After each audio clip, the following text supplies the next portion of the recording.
This is Rob Foster, and I am joined with Portia Booker and Dawn Airhart Witte for episode number 5 of the Metanoia Effect. And you hear that name, and you're thinking, what on earth does that mean? It's about a profound shift. It's a profound rebirth. And we wanted to take our 3 levels of expertise, our skill sets, and bring it to our audience to help you get through whatever pain it is that's holding you back. So today we're going to be talking about who would you be if fear never introduced itself. And when I first wrote this down, so many thoughts popped into my mind. So many thoughts. There were so many times where my life could have changed if I just would have made a decision about managing a country club. Like a great opportunity right into my lap in the mid '90s, and I didn't take it. I had an opportunity to be on television, and I didn't take it. I had so many opportunities. I mean, this can go in many, many different directions, but I don't regret any of them because I like where I am today. But people who are listening to this might be in the middle of that fear, and we can share our experiences to help you get to the other side of that fear. So, Portia, I want to start with you. Who would you be if fear never introduced itself? Well, first, Robert, I love this because I would be the Portia who you see today. Yeah. If I would have taken that leap when my TV career was crumbling, if I would have just went on ahead and went with a different opportunity or started my own venture, I would be where I am today. I'd be a lot happier because I was in that boat of course, disappointment. Like I brought up before, I was disheartened because I had worked so hard to land that opportunity at a big network. But when I think about it now, that opportunity was a stepping stone to get me to where I am today. That short little time, those 6 months I spent in TV, I got a lot of skills that I use today still as I host Screw with Portia. So I would be that girl at the front of the stage, engaging an audience, speaking on stages, engaging panel conversations, having people reach out to me to help them host their podcast from a more journalistic standpoint. So I would be that person today, which I am today, a lot sooner if I wouldn't have let all the woulda, coulda, shouldas, what would people think? You know, Dawn, when I was editing one of your podcast episodes, you had a guest on that talked about being bullied as a kid and how people who have been bullied as children or in the workplace, when they want to be seen, they're afraid. When they know they have a message to deliver, those thoughts of what will people think, who do they think they are, cripples them and hinders them. And it made me think back to when I was in different school settings and I was the different one. But now today, when I think back and when I look at where I am today, I'm grateful that I found the people who keep me encouraged, who keep me inspired and remind me of who I am. And my mom was a big supporter in who I am today. She always told me, Portia, go for it. Go for your dreams. She encouraged me to take my first TV job when I was afraid because I'm like, Ma, it's not paying enough. But my mom always said, Portia, you're not going for the money. You're going for the experience. And that's what you're chasing. So the person who I am today, who you see, is who I would have became years ago if I would have walked away from some of the programming and nonsense. Love that. I can definitely relate to that. But Dawn, go ahead. Well, and you know what I was thinking is like fear and regret are two different things, and I don't have any regret for any experience that I've had in my life because it made me the person I am today. But I remember when my daughters were in elementary school, and I got roped into being in the nominating committee, and I drew the short straw, so I was the one that they wanted to be PTA president. And I remember thinking, the PTA president has to stand up in front of the school and give speeches. I was like 27 years old at the time. And I remember thinking, I don't want to do that. And I remember the first time I had to do it, I was like terrified. But the more I did it, easier it got, and now I can do it very easily all the time. But I don't usually let fear keep me from doing things. And I think on a different episode, we talked about when I lost my dad, and my dad died the day after Father's Day from a heart attack. And I remember I used to be afraid of flying over water, like long distances over water. And I remember thinking my dad died mowing the lawn, doing the most mundane thing possible. So after he passed, I remember saying, I am not allowing my fear of flying to keep me from going and traveling and doing amazing things. So I think that would help get over the fear, because I did keep myself from doing it for years. Yeah, so just before this live show, I was with one of my middle school going into high school track athletes, and I work with primarily jumpers, high jump, triple jump, long jump. So this particular young man, he's a high jumper, and I asked him, I'm like, all right, so what's your nervous number? He's like, what do you mean? So like in doing box jumps, people are comfortable when the box is low, and then you make it a little higher, right? And then they still go. Then you make it a little higher, and then you start seeing the little bit of hesitation. So we got up to 42 inches, and he hesitated for a second, but then he tried it and he made it. And I said, the beauty in what you just did, it's not that you made the box jump, it's that you hesitated and then did it anyway. Right? It's like that's what I wanted that takeaway to be, because fear is always going to be present, but will you do it anyway? So let's get into our first question. And when I saw this one, I guess I'll go first, right? So who are you when no one needs anything from you? So when people think of me, they think outgoing, competitive, very, very confident, bold, assertive. But what people don't know is that when I'm in my own bubble, I'm actually kind of introverted, right? It's like I work at a busy restaurant on the weekends, and like we'll break for lunch, but before we open to the public, and like all the kitchen staff, they all sit together, all the managers sit together, everybody sits, and I'm just kind of off on the side. And everyone's like, "Oh, Robert, you can come." I'm like, no, I'm around people all day, and I love it. Don't get me wrong, I absolutely love doing what I do. But when I can get a moment of peace and solitude, I take it. So when no one needs anything from me, it's almost like I don't know what to do. Like it's like if I get a day off, I just find another project to work on. Because like I don't know how to not be busy. But really, if I get an opportunity to pull away and just be alone, that's what happens when nobody needs anything from me. Who wants to go next? I love that, because I call myself an extroverted introvert. By nature, I'm an introvert. I love my alone time. When I go to Africa, and I've spent like a month in Africa going to different countries, I'm constantly with people, and I love it. I love it so much. But when I come home, I literally will stay in bed with my dogs for a week. I will not go anywhere. I will not talk to anybody, because I need to recharge my battery. And so I'm like you, Robert. When no one needs anything from me, I will be with my dogs. I will just be like reading something or watching something, and just taking that time to recharge my own battery. But we all need that. Yes. So it sounds. Giver. Yes. Yes. It's funny because I think that's what the three of us share in common. We're ambiverts.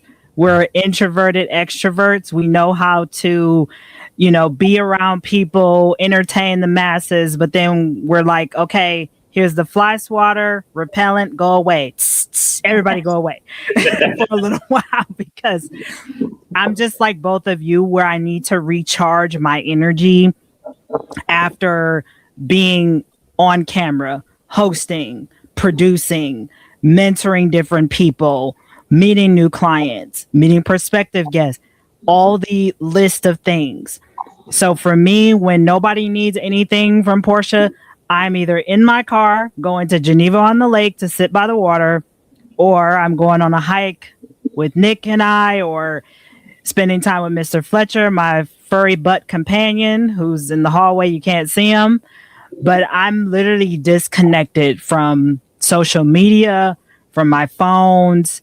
Sometimes I'll take an extra nap, especially don't tell Nick I said this, but sometimes when we're watching movies, sometimes I take a little nap in between because sometimes I can still follow the movie even though my eyes are closed for a minute, but just rejuvenating my spirit where I don't have to entertain people, be around clients.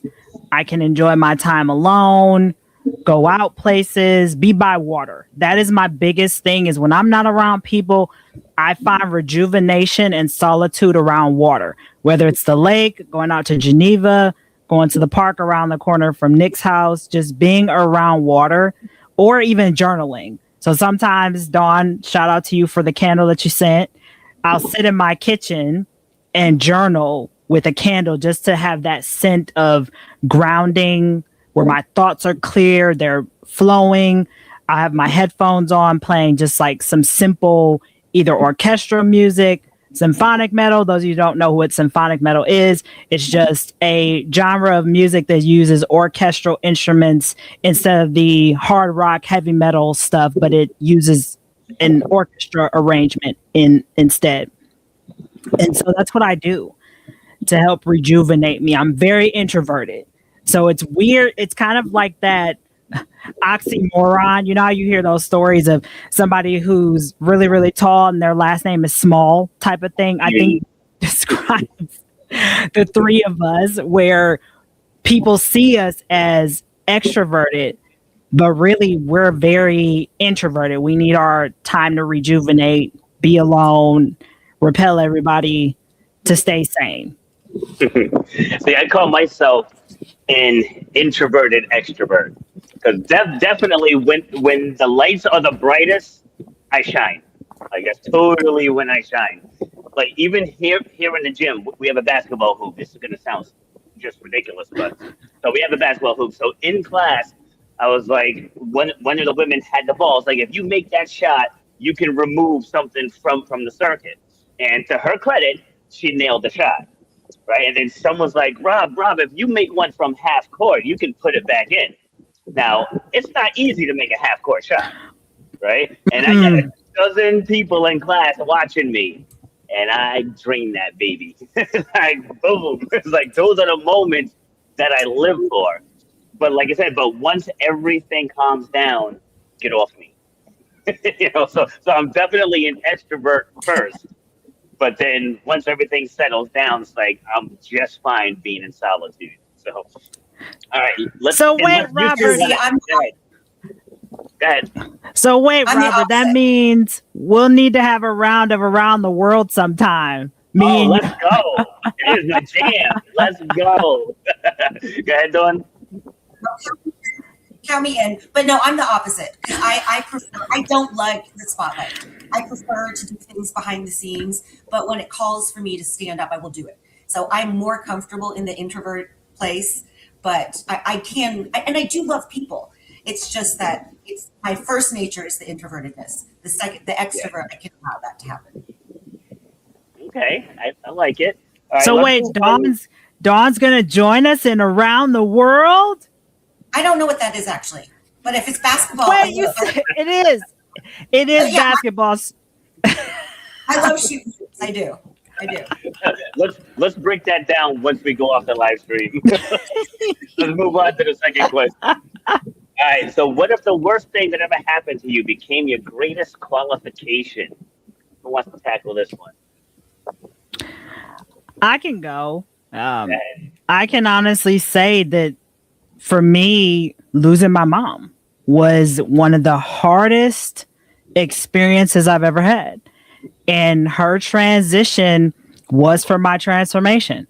I share this story all the time. Last Tuesday was my mom's transition anniversary. And before she took her last breath, I asked her, I said, Ma, give me a sign to let me know that you made it to your next destination. And 3 days after, she transitioned, a monarch butterfly, which I saw one earlier today, was flying in my front yard. And that's how I knew And then when I went and picked up her ashes, I talk about this all the time, where when I was sitting at the traffic light with my mom's ashes in my back seat, and this epiphany came through the window, Portia, what if your mom's transition is for your transformation? I didn't know what that meant at the time. I said, what do you mean her transition is for my transformation? What does that even equate to? And then I slowly started to see it, because after she transitioned, I'd always wanted to write my own book. I wrote my first book about her transition journey, about what if grief is not what we think? What if grief is simply one door closing and another one opening? What if grief is simply just you redirecting that love energy that you were putting into a person, a place, a pet, and redirecting it back to you to help you to be the best version of yourself? So that year after she transitioned, I started to see the doors opening for me to start to live out my purpose again. And I think I shared this too before about my audiobook, that I wrote an honest letter to God because I was mad. I was upset at God. I said, God, can we have a boxing match in my front yard? Because I am not happy. I said, I'm ready. I got my gloves. I got the music. You can bring your audience and the popcorn, because I was ready. And sure enough, I got a response. God came to me and said, sit down, my child. I needed you back, Portia. You were getting too caught up in being a caregiver for your mom instead of focusing on what I put you here to do. So I need you to trust me in what I'm telling you and in the direction that I'm guiding your life. And that was hard. It was hard to trust in something, in a higher power, when I felt like I was betrayed. When I felt like if my mom was my biggest cheerleader, why couldn't she have stayed longer? You know, all the why questions, all the things. But that was my growth moment, was learning to trust in that timing. And today I see it. I mean, where I'm at with my business, with Grew with Portia. So really, that moment of my mom's transition, even though it was hard, it was heartbreaking, it was devastating. But I see how the doors opened for me once I let go. Dawn, are you ready to roll? Sure. I, actually just wrote about this a couple weeks ago. When I was 10 years old, my appendix ruptured, and I was in the hospital for 10 days. And, hospital food is not the best. And I was 10, right? So little kids don't, they're picky eaters anyway. And I remember I had this candy striper named Debbie, and Debbie would come in and take my tray away, while I was staying there. And she said, honey, you've got to eat. Now, she was like 16-year-old young girl herself, right? She's a volunteer at the hospital. And I said, I don't like this food. It doesn't taste good. And so she said, well, what kind of food do you like? And I said, I like pizza. And so that night, she came back after she was done volunteering at the hospital, and she brought me pizza. And I remember thinking, this scared little girl, she's alone in a hospital for 10 days, in pain, right? With the noises and all the things. And I had this a drain in my stomach and all those things. She brought me a pizza, and that made me feel seen and loved, and like I mattered and I was important. And so because of that experience, that's why I do the work that I do with children, whether they're children in the United States or children in Africa or children anywhere, is because I want them to feel that same feeling of feeling seen, like they matter, that they're special, and that they're loved. So that was probably the worst thing that's happened to me, but it transformed me and made me become the woman that I am. So I'm actually not going to tell something that happened to me. I remember at the end of the last episode, I mentioned I was going to be meeting with someone who was going through something that happened to his daughter by his brother. So I actually want to tell what transpired there. Like, I'm not going to use any names or anything. And before I get into this, this is just about my own experiences. This isn't about replacing medical stuff or medication or any of that. I just got to put that disclaimer out there because people are going to think, oh, you're going against this. I'm not going against anything. I'm just sharing my experiences as it pertains to his story. So, right when he gets here, I said, I know exactly what's happening here. I said, but I'm going to listen to you first. And I let him open up. And I said to him, I'm like, now, you've been going to therapy for how long? He said, it was about a year and a half. I said, okay. I said, I'm about to give it to you straight. And you let me know if you heard this at all in the last year and a half. And he's like, okay. And I told him, I said, you're dealing with guilt because you feel like as her father, you should have sensed something. You should have known something was going on. Like, and you can't help that. Like, if you send your kids to school, you trust that everything in that school is going to go well for your child. Like, you don't think that a teacher or another student is going to harm your child. You don't go into it with that thought. That you go into it that you are leaving her with a trusted member of your family. I said, you didn't do anything wrong. He broke the trust. He is the one who did the bad thing. Like, he is the one that deserves to be in jail for what he did. I said, you yourself did not do anything wrong. So first step is you got to forgive yourself for that because you didn't do anything wrong. I was like, now look, you're in a depressed state because I refuse to say that people have depression. You're in a depressed state and you lost yourself. He put on about 60 pounds or so. I was like, right now, are you being the best husband for your wife? I said, are you being the best father for your daughter? Well, you're trying to take on responsibility for something that didn't have anything to do with you. I said, you did the right thing by leaving her with a trusted member of the family. He broke that trust. I said, so what you have to do is you got to get back into your purpose. And he's like, oh, but I'm embarrassed because I put on all this weight. I said, you're going back to you again. I was like, this isn't about you. You have to get back to your purpose. And I said, you are welcome to come back here to the gym. He's like, when should I start? I said, first thing in the morning. I was like, don't put this off. Like, if you put it off till Monday, then it's going to be next Monday. Then I said, no, I want to see you here 5:30 in the morning tomorrow. And so people are coming in, and sure enough, I see his truck. He pulls in. So he came twice last week, which is good because when you're first getting back into it, the pain is real. Like, he was here this morning, and he's working on getting back to being himself. So going through what he went through, it's terrible. And any parent could say, I would be upset, I would be this, I would be that. And true, but you're losing yourself when that anger consumes you. Wrath is one of the 7 deadly sins. It's not a good thing to let anger overtake logic. And so, as I said, when people seek out help, it's like they don't always get told what they need to hear. And he needed to hear what I told him that day. And those were his own words. He's like, this is exactly what I needed. Because when you seek help in other places, they just put Band-Aids on it and medicate you.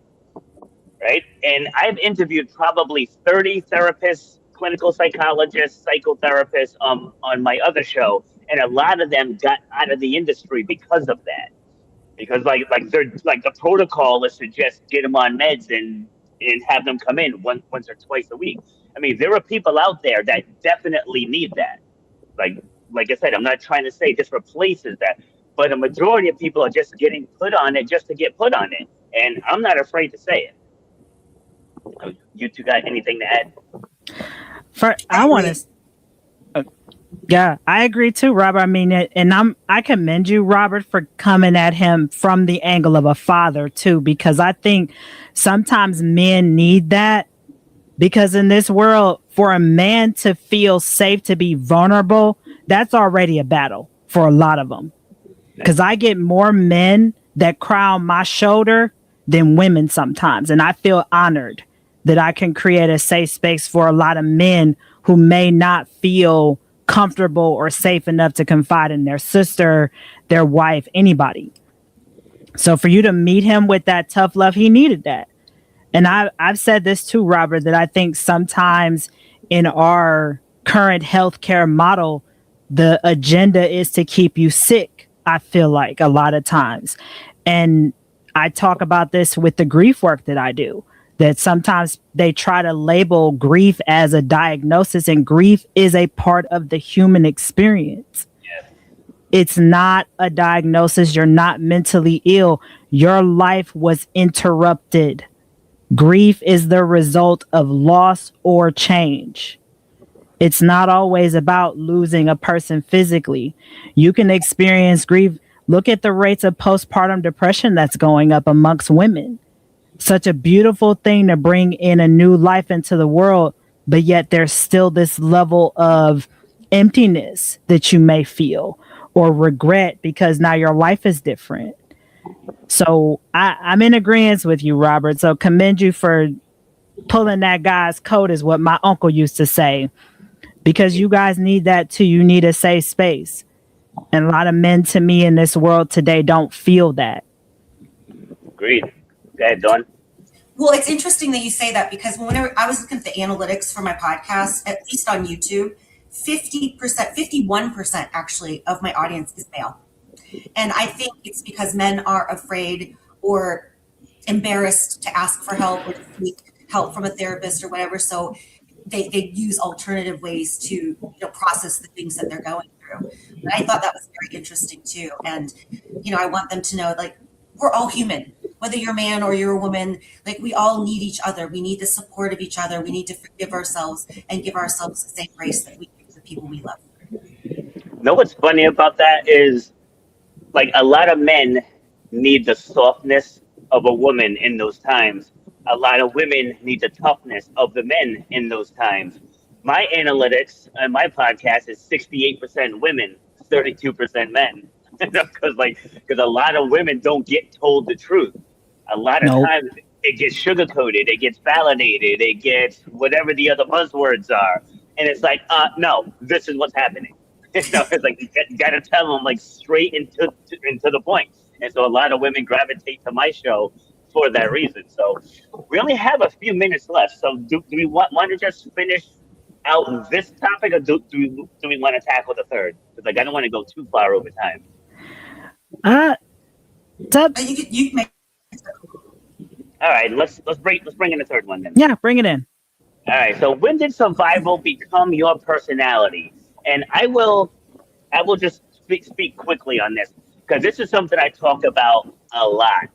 And I tell people, it's like, what you do is not who you are. Like, I say that on my other show all the time.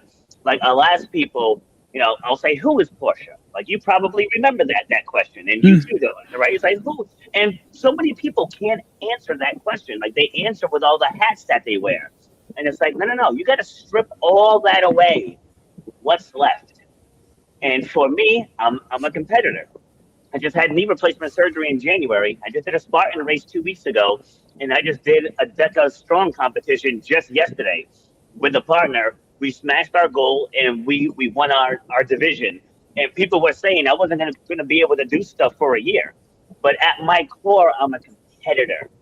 So I don't let the things that I do or have done become my personality. So, Portia, we'll start with you. When you see this question, what comes to mind? When survival became part of my personality, it was after my mom died, literally, because my whole world was uprooted. So many things I had to learn how to do without my mom, because I was so used to her being my right hand, and then even learning who I was again, because so many different elements of me I felt went with her. So for a period of time, I could not listen to music. For a period of time, taking photos, looking at old photos, doing anything creative was a challenge for me for a period of time because of that loss. So for me, that was when survival really became a part of my personality, was after my mom died. Understandable. All right, Dawn. Well, you said you're a competitor, and I think if I describe myself, I'm a nurturer. I'm a firstborn. I love nurturing animals. I love nurturing children, my children, other people's children. It doesn't make a difference. So that's my Portia, my soul daughter. So that's my personality. And I think for a long time, before I went to Africa the first time, that was my only identity. I didn't know who I was outside of that. Right. But now I understand that yes, that is like a part of me that I love and I embrace. But there's more to me than just my nurturing. Like I have value and I need nurturing too. Right. So that's something that I've had to learn by, but I love that God gave me a nurturing spirit, because I love all the creatures that I've got to nurture over my life, whether they're human or not. All right. Portia, anything else to add before we break it down? I'd say we're in there like Prego. This was great. Yeah, like Prego. Yeah, so I'll break this down with piggybacking on something that Dawn just said, which I feel like a lot of people struggle with this, when she said, I have value. Right? It's like people look at other people's success and then downplay their own. Mm-hmm. And it's like people have to understand that we've all been put here for a reason. It's like I'm not here to be the next Tony Robbins or the next Eric Thomas or the next Dean Graziosi. I'm here to be me. It's like when you stop trying to be other people, then you really see your true value. And when you stop trying to please everybody else, right? Just look inside. Actually, let me shift gears. It's along the same lines. I was at a local shake shop the other day. I mentioned this shake shop a couple episodes ago. And there's a young woman who works there. She's 22, I believe. And I asked her last week, what job would you do for free? Right? And she had no idea. I went right over her head, right? So I see her a couple days ago, and I asked her again. I was like, hey, do you have an answer to my question? And she's like, no. And so I was like, well, what are your hobbies? What do you like to do? And so we just started going through them. I said, now, what one of those could you see yourself doing full time? And she's like, I don't really know yet. I said, because your future self is looking for you to make a decision here. Right? I was like, you can stay here, not knocking the shake shop. I'm like, but you can stay here if you want to, but is this going to get you the way you want to be? I said, that hobby, that thing that you already do, you don't have to learn anything new. And especially with AI now, you can create websites and apps and ebooks, all this stuff within a matter of seconds. And blogs, I'm like, it's right there. It's at your fingertips. You just have to reach out and take it. And I think that's the purpose why the three of us came together to do this show, was to give you three different perspectives. What, Dawn, am I talking too long? I'm just like, right, but to give three different perspectives on how you can see what it is that you want in life. So thank you very much for tuning in to episode number 5 of this live show. We'll be back next Monday, 2 p.m. Eastern time. And as always, figure out what your metanoia moment is. Take care. Bye, everyone.